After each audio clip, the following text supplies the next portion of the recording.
वादी कश्मीर में पथराव के वाक़ात जो आर्टिकल 370 की मनसूखी से पहले एक मामूल बन चुके थे, पिछले 4 सालों में सिफर पर आ गए हैं।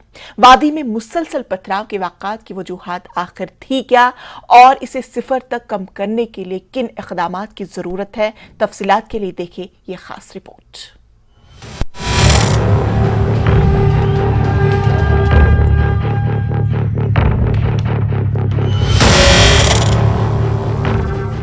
दो 2018 तक श्रीनगर शहर और वादी के दीगर हिस्सों में पथराव के वाक़यात बाकायदगी से देखे गए।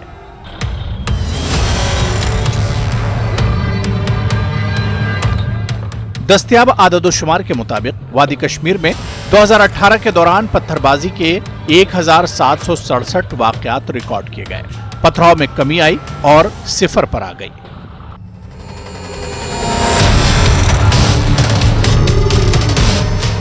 2003 में वादी कश्मीर में पथराव का एक भी वाकया पेश नहीं आया। इसके नतीजे में अमन व अमान की मजमूई सूरत हाल मुकम्मल तौर पर काबू में आ गई और वादी में पुरअमन सूरत हाल है।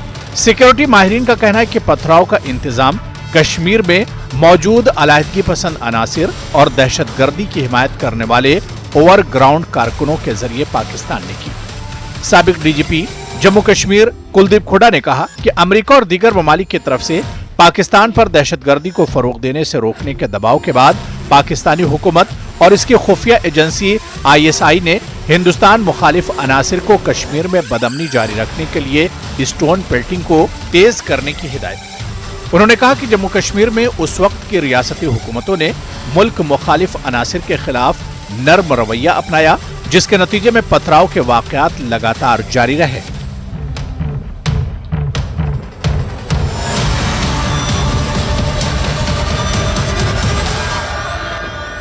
2001 के बाद जैसे मैंने कहा कि टेररिज्म में काफ़ी पाकिस्तान निशाने पर आया, तो उन्होंने कश्मीर में टेररिज्म को सप्लीमेंट करने के लिए स्टोन पेल्टिंग का एक तरीका अपनाया, जिससे कश्मीर में हालात डिस्टर्ब्ड रहे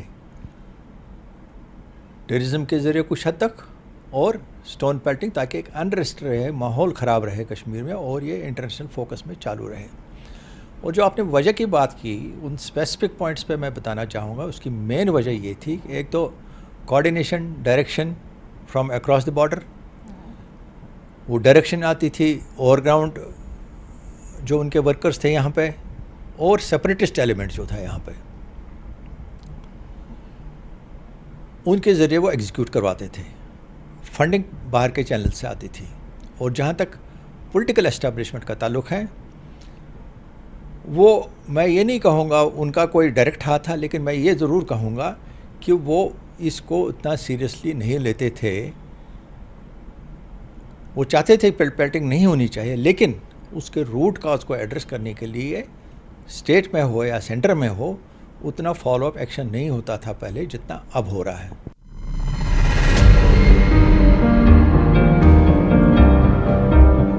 कुलदीप खोड़ा का कहना है कि अगस्त 2019 में आर्टिकल 370 की मनसूखी के बाद मरकज में बीजेपी की क़यादत वाली हुकूमत ने अलाहिदगी पसंद अनासिर के खिलाफ सख्त मौक़िफ़ इख्तियार किया।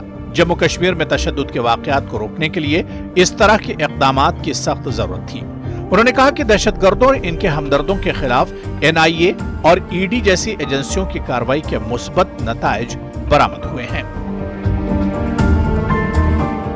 370 एब्रोगेट हुआ, उसके बाद बिला किसी शक शुबा के, बिला किसी कन्फ्यूजन के एक डायरेक्शन आई कि जिसका इसमें हाथ है टेररिज्म में, direct indirect support, over support, covert support, less support, more support, जो भी इस टाइप का आदमी है जो इस शक शुबा और इसमें आता है, उसको खिलाफ केस बनाया जाए, उसको बंद किया जाए। और आपने देखा होगा लार्ज स्केल अरेस्ट हुई और वो रिक्वायर्ड भी था।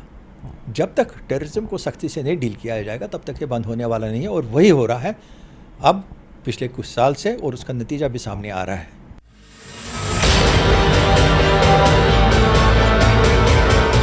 सिक्योरिटी माहिरीन का मशवरा है कि हुकूमत को बदअमनी फैलाने वालों के खिलाफ सख्त कार्रवाई जारी रखनी चाहिए, ताकि जम्मू कश्मीर में मुस्तकिल अमन कायम हो सके और लोग मामूल की जिंदगी गुजार सकें।